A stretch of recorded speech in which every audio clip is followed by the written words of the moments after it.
Zatikien arteko batuketa kenketak.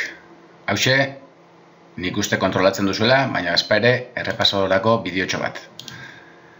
Izendatzaile berdina duten zatikien arteko batuketa kenketak.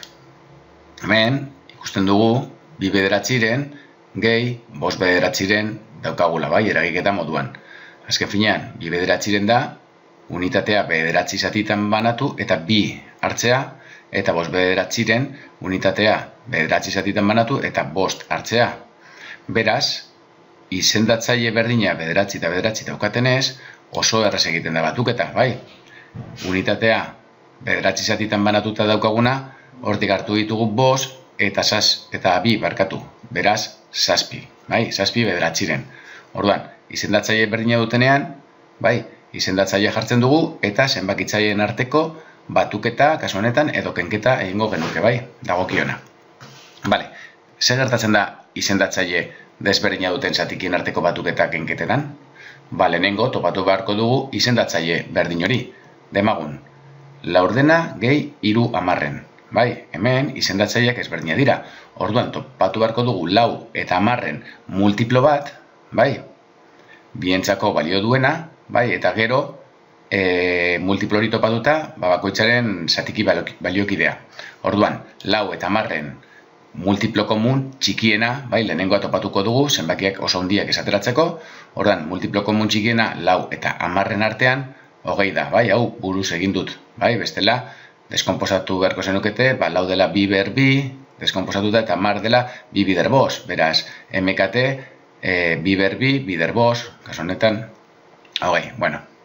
Eta hori izendatzaile komun moduan, 20 hartuko dugu, bai? Orduan, 20 jarriko dugu izendatzaile komun moduan, eta orain, laurdenaren baliokidea lortzeko egiten genuena zen 20 zati 4, 5, gero bider bat, 5, bai? Bale. Eta hurrengoarekin berdina, izendatzaileen arteko zatiketa, eta gero bider zenbakitzailea, 20 zati 10, 2 bider 3, 6, bai? Orduan ja, izendatzaile berdina edukita, bai, zenbakitzaileak batu ditzazkegu, beraz, 5 gehi 6, zati 20, beraz, 11 zati 20, bai, 11 20-ren.